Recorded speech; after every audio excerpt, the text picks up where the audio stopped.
Hello. Hello. That was so much better. Slightly, I think. I don't know. You could hear most of it. Slightly, I think, maybe. I don't know. It's come out like super clearly before, so like this time it was like almost there, but like not quite. Okay. You know what? Yeah. It's better than nothing.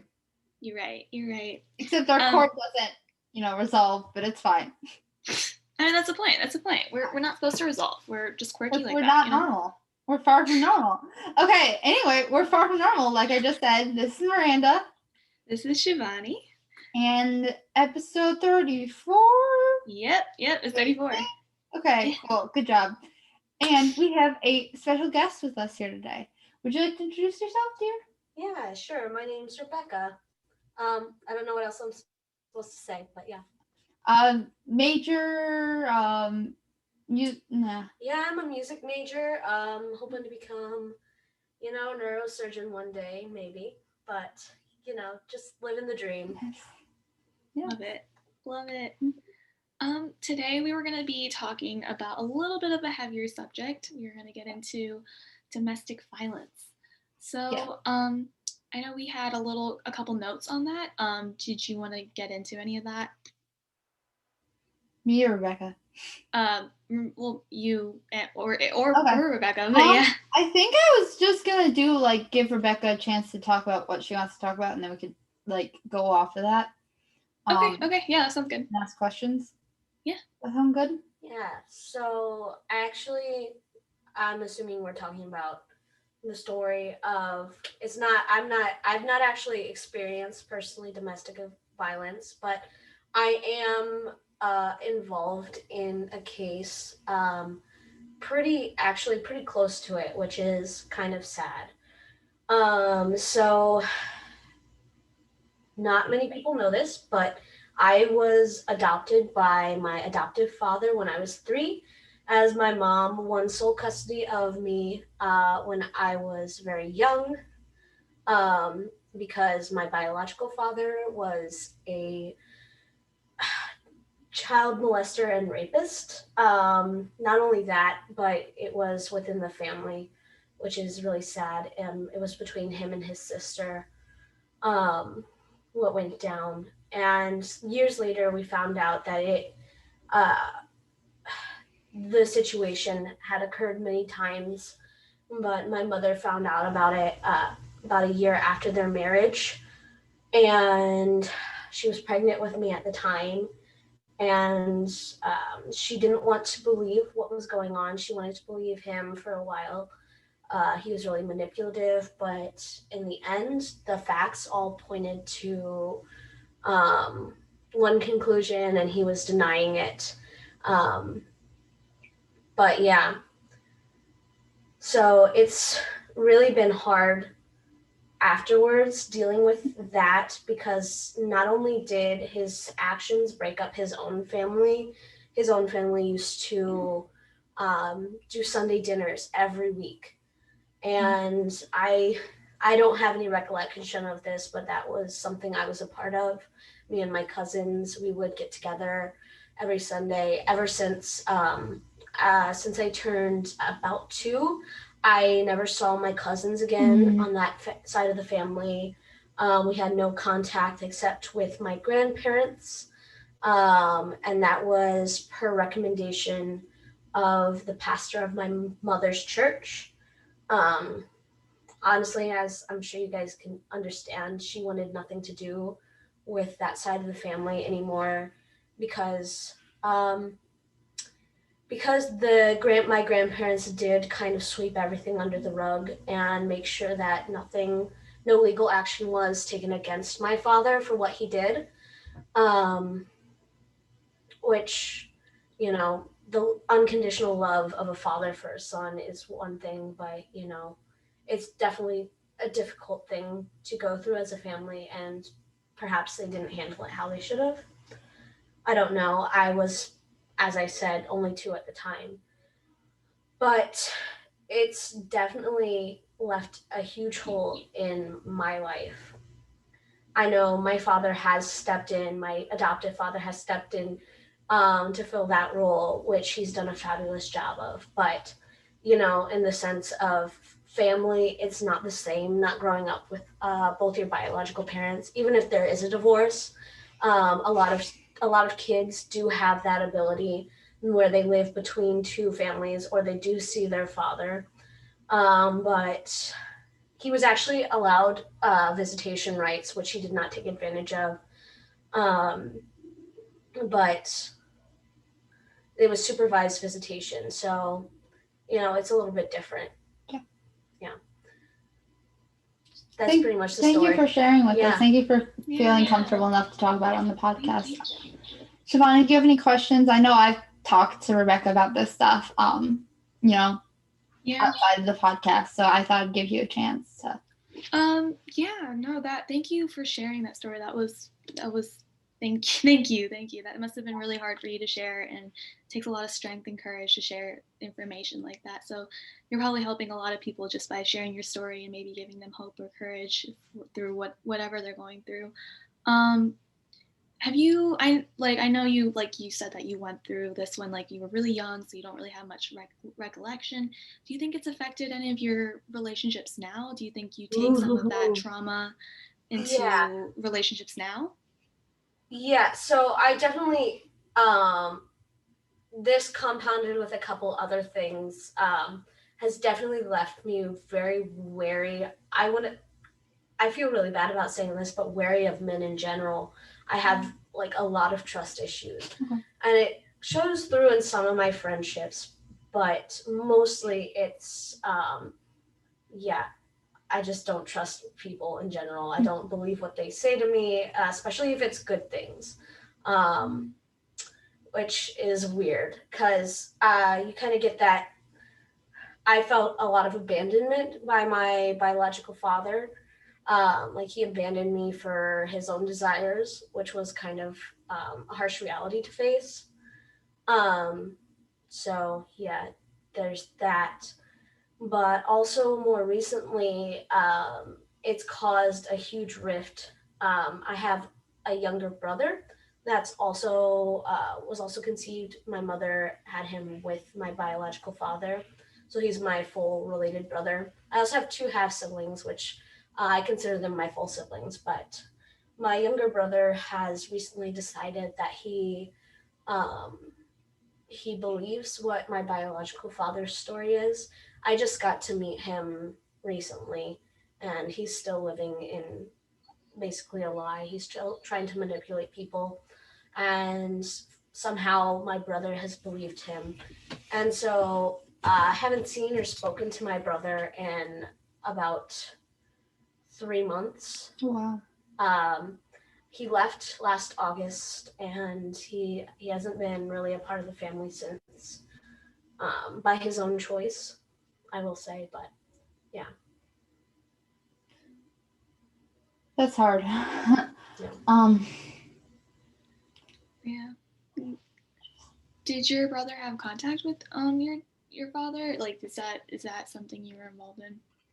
He got contact around the same time as I did. Oh. So when I turned 18, when I was younger than 18, my parents still thought it would be wise for me not to pursue meeting my biological father. They said that would be a road we would cross when I turned 18. So I started pursuing my options at that age.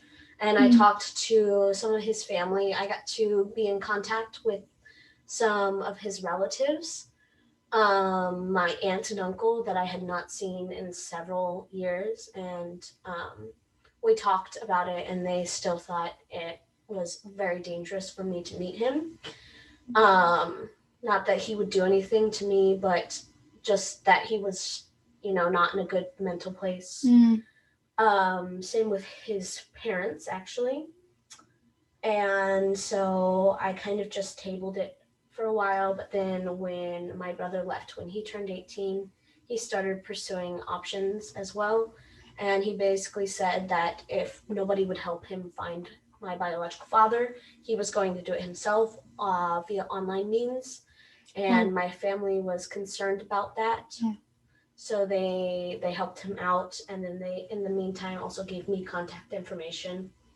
And so I met him, and actually, because the reason I got contact information is I was concerned that my brother would, I don't know, my brother would start talking and saying negative things about me, and it would skew uh, his perception of me, because even though I hadn't met him, and he had done so many terrible things, there's still a desire to impress. Yeah. I don't know if you get that. But yeah, so my brother had contact with him on Christmas for the first time. And then after that, I met him I think the 5th of January. And I've not had contact with him since. My brother is now living with him. I have a few questions. First one, did after meeting with him, did the desire to impress go away a little bit, or do you think it's still there? Okay. In some ways, I think it reignited. Oh, really? Yes, because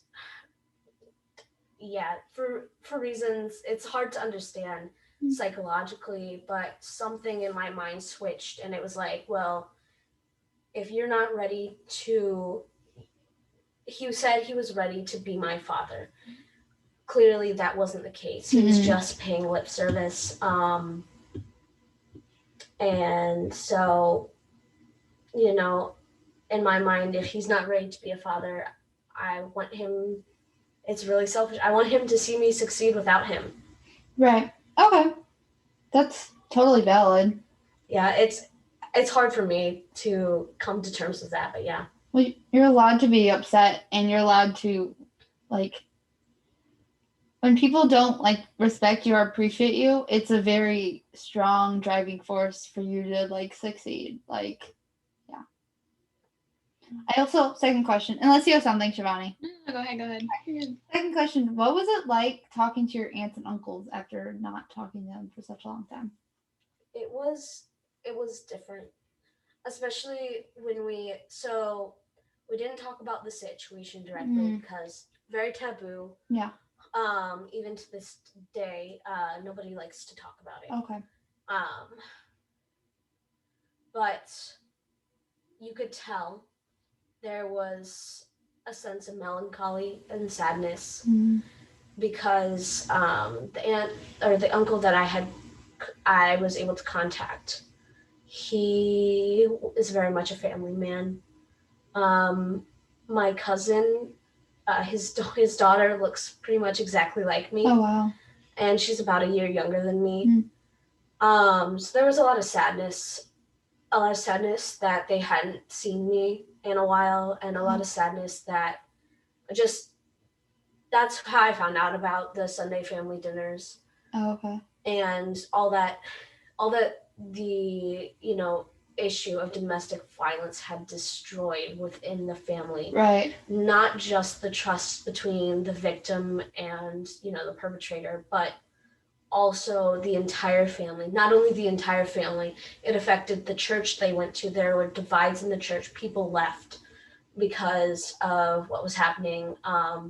The divorce that my mom sought because she was trying to protect my brother and I, it caused a lot of controversy because in the church you're not supposed to get divorced.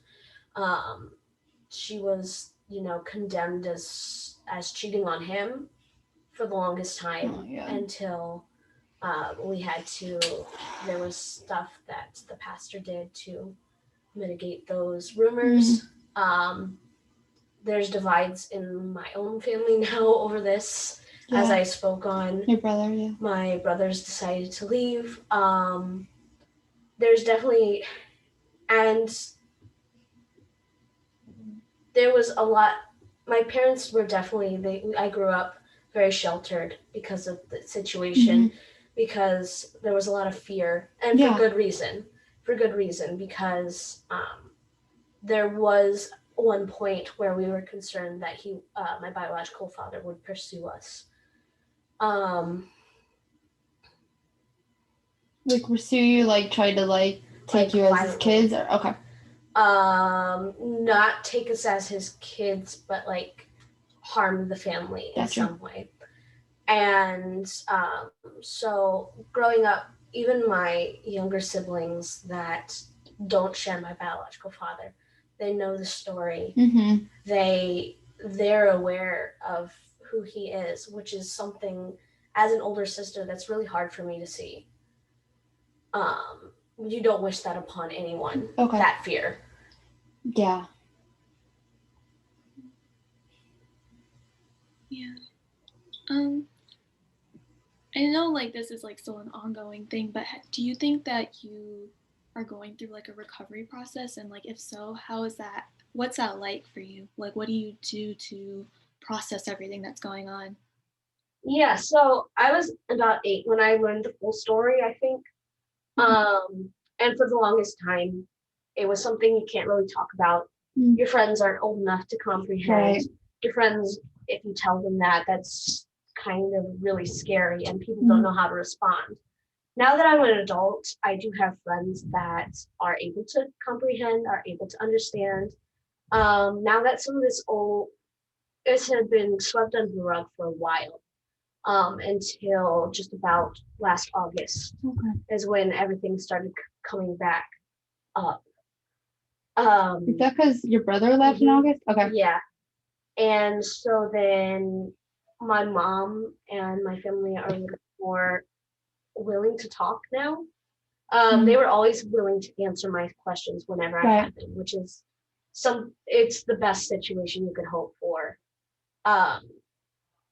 But now everyone's kind of a little bit more open to talking about it, which has helped me because for the longest time it's been bottled up, swept under the rug for me. Just another skeleton in the closet, a really gory one at that. But that definitely helped. And then also meeting him and being able to make some of my own judgments rather than just making judgment calls based on the stories I had heard. Yeah. Because while everyone can agree, there is a certain bias level, right, which I can understand, but I wanted to, for myself, make that judgment call. And sadly, it turned out everything was true. I wanted to believe that it was all just one big misunderstanding, but Yeah. Do you think there's anything that like made the difference for why like you made a very different decision on who he was than your brother did? I think it's so my brother and I have very different personalities. And his is a lot more like my biological father's. Okay. And another part of it was my younger brother never really connected with our adoptive father. Okay. For some reason or another. And, I did. Our connection wasn't perfect, I will say, but, I did make that connection. And, it's the willingness to forgive that I think was there for me in that situation. But I'm sorry, I'm going off on a tangent. No, you're fine. Also, I am 2 years older. Okay. I will say, and there is something to be said for the maturity of, in general, the maturity of women versus men. I don't want to be sexist or anything, but there is something to be said there. And also, taxes, so I mean, like it's a fact. Like, general fact. Yes, and also I think the way we both went about seeking truth. I was trying to do it for myself. I think my brother was doing it for the shock value. Okay. I don't know. I haven't spoken to him in a long time, but that's just what I perceive. Yeah. From what I've heard, what I've seen. I think it's shock value. My brother likes to be the life of the party. he likes to make big splashes in the water, metaphorically. I'm very much in the background observing. So I think it's just the difference in personality and the difference in purpose for seeking out talking to my biological father. Yeah. Do you think your brother will ever like realize that he's wrong? I don't know. Oh, that's a perfectly rational answer. I don't know. I would hope so.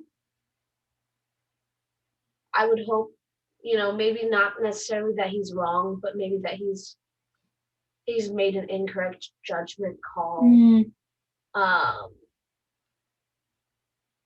Because I would hope that he didn't find out in any sort of I don't know, bad ways, but yeah. Yeah, I get that. Shivani, do you have any questions? I think I got all the information. I think you had some great questions there to ask, and it answered a lot. I guess we could like tie this back to like, I guess like more,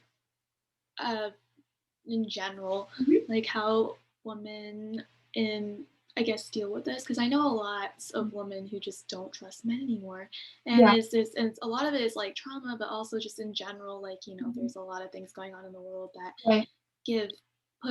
portray men in a bad light. Yeah. Well, like when I did some research, as I should. So like 25% of women experience some form of domestic violence in their life, and like that's why women like walk the streets when it's dark outside, like or scared or have like weapons of some sort, and domestic violence also like isn't always physical, like verbal stuff or like so. Right. Yeah. No, I think I think it's really important. I think Rebekah said that she would, I don't know I might have heard this wrong, but did you say that you had something to say about like how the forms domestic violence comes in, or was that something else I think you might have said? Or like just affecting other people. Maybe it was affecting other people. Different people. And yeah. Well, yeah, so I think I touched on this a little bit, but like you have the victim and you have the perpetrator. It doesn't just affect them. It affects even generations down. It affects horizontally. As we saw, my mother's family was affected. His family was affected. I'm sure his family's children, my cousins, were affected. I don't really know if my mother's sisters tell their children about this, but it's definitely something now that they have to worry about and they're cautious about. Right. So I think education wise, they've been able to educate their children better, which that's one good thing that's come out of it, but it's sad that that's a lot that it had to be that way. And it's just put everyone in that sphere on hypervigilance mode. And then, as you know, it's affected me, and it will probably affect my children, and through my parenting, it'll affect their children. Right. And it just will trickle down generation to generation, unfortunately, but it's just going to have a domino effect. Yeah. It doesn't just, affect the one person and their shares. And then, even now it's affecting you guys, my friends, because I've come into contact with you and I told you my story. And people who hear about it, it's not just, But it's not always a bad effect either. It's not always a bad effect. It's like it's good that I appreciate that you told me, because I feel closer to you, and I also I can't really help you. There's not much I can do to help. Yeah. But I also am your friend and want to have these discussions with you, and also we're putting out, to the however many listeners who listen to it, and the awareness is definitely good. Yeah, thank you. But there's also a lot of deep-rooted now psychological things that aren't good, and that's affected people. Trauma, or I wouldn't say necessarily trauma, but as I said, I have a hard time trusting men. I have a hard time trusting anyone now. So that's like one negative psychological effect, but then also it's caused me to be more driven. So you could see that as positive. Who knows? It's just, yeah. There's a lot of effects. Yeah. Oh. So I had like a little story based off like what Rebekah was saying, just like how it like she was talking about how like it affected friends, and like even though like you're not directly involved, you were still kind of like connected in a way, and we can like feel each other's pain. And this is like a small little story. It's like I think back when I was in like an apartment before I moved to like this new place, we my family, okay, I know what you're gonna talk about. Okay. Yeah, I kind of got a little idea of what domestic violence is like in person. I lived in an apartment, and you can basically hear everyone through the walls. So you can hear people talking above you, to the side of you, and so like you can hear everything that's going on. I moved into the apartment like probably like a couple months after my mom and my brother moved in, because we were using that as like a transition house before we moved into like our bigger house. But while we were there, every morning around a certain time, we'd hear a lot of commotion going on upstairs. And it was just, we would hear this little kid just screaming like, stop, like dad or mom, or I don't know who it was they were talking to, but they were screaming. And and we figured out it happened so consistently, and we would hear like the screaming after we heard like beatings, like someone hitting something or something like that. And it happened so consistently that like we knew something was wrong. And like the screams, they were not normal. Like you would like, sometimes it's hard to tell like when like a kid is like screaming out of like having fun and like when they're actually hurting. Right. But because it was so consistent, we knew something was wrong. And like honestly, like when it was happening, I was too scared to like think it was anything other than just like a little kid having fun. And we rationalized. Like I rationalized it, and I felt awful, but luckily my mom, she's had like experience with like domestic violence, but it's kind of tied into like a cultural upbringing, because like, you know, in like the Indian culture, sometimes it's normalized to like, you know, beat your kids when they do something wrong, which it shouldn't be. That should be like not a thing anymore. And I think they're starting to work on it. But she was like very affected by like what was going on upstairs, so she like made the decision to like call the cops and get someone to like look in on it. And they called them out. The police came, and they like checked in on like the family.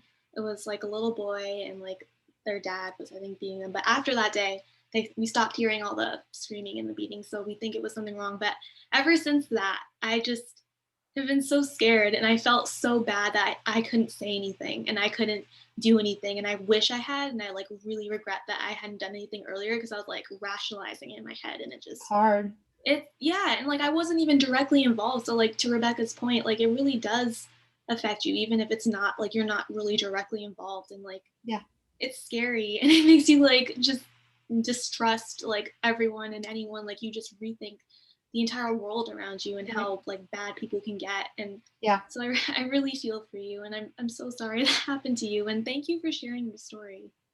Well, thank you for having me.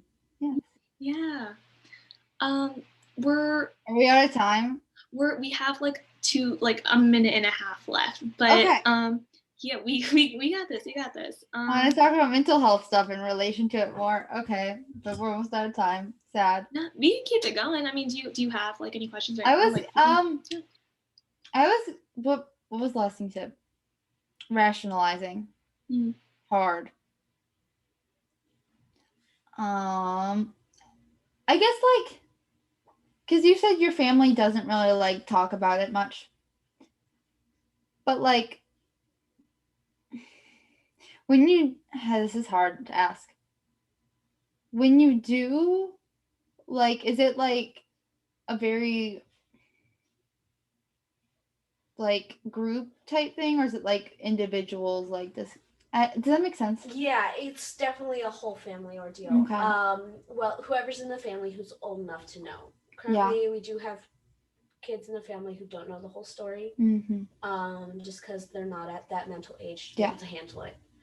But on the other hand, when I remember my brother and I think found out at the same time, or roughly the same time.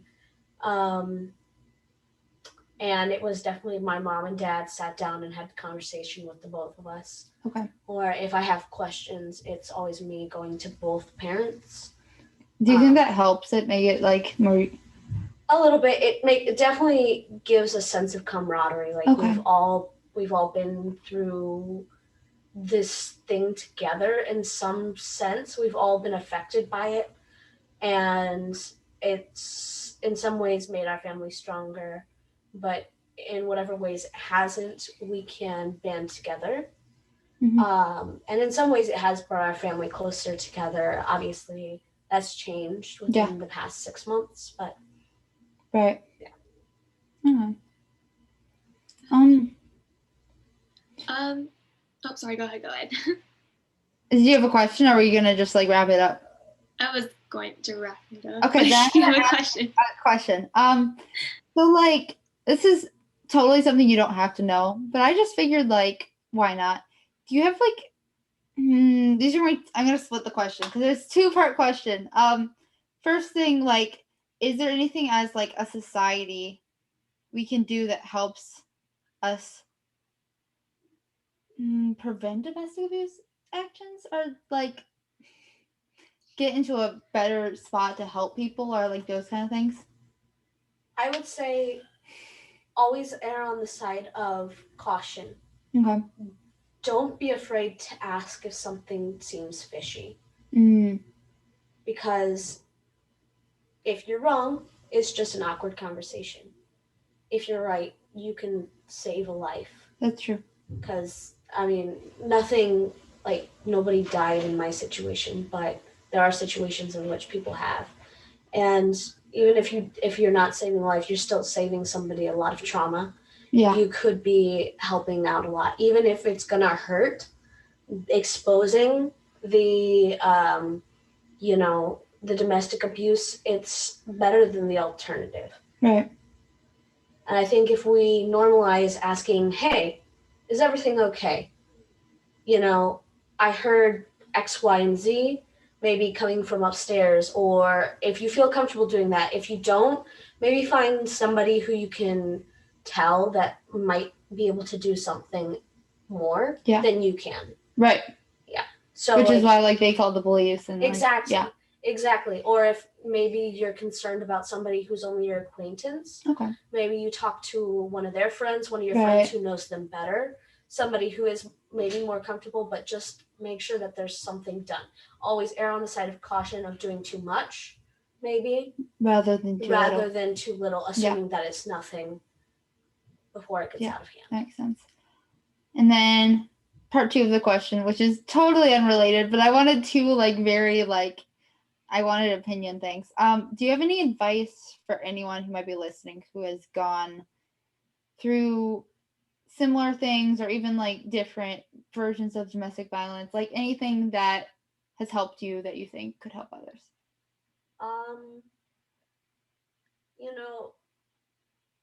Obviously I'm not perfect. I haven't fully come full circle and accepted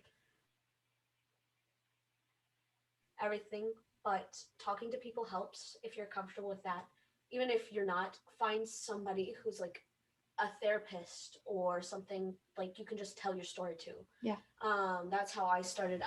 I just told my story to one person, a therapist that I went and saw for a little bit, and just telling your story once, you'd be surprised what that does, and then telling it more times, it becomes a little bit more normal, and then you're able to kind of integrate that trauma better into your life, so it's not so taboo for you, and you don't feel like you have a skeleton in the closet, literally. Yeah, like you're hiding something. Like you're hiding something. Yeah. Thank you so much. I was about to ask the same question to like wrap it up, but thank you, Miranda, for saying that. No, you're good. You're totally good. That was a great question. You worded it better than I could have, so it was great. I'm sure that's not true. Nah. Thank you, Rebekah, though. This was amazing, and I honestly learned so much. I wish we had more time. There's so much. Yeah. Yeah, no, definitely. We could definitely follow up sometime, and like this was really beneficial. I feel like for us and just for people who are listening, and I hope it helped you in some way too to be able to talk to people about it. And I hope you're doing okay. And I wish I could give you a hug. And like here's a spiritual whatever in spirit. I give you a hug. Like there we go. This way. Yes. So thank you so much.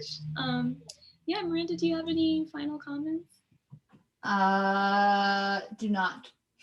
Do not. Okay, cool. All right, to our listeners, you can leave comments, suggestions, feedbacks in the comments, and we'll have everything in the description. And we have an email, farfromnormalpodcast2020@gmail.com. Email us there. And we also have an Instagram at farfromnormalpodcast and a Google form in the Instagram. So follow us, and we'll keep you updated for our next episodes. And we hope you have a fantastic day. Thank you for listening. We love you. Right. Love you. Bye.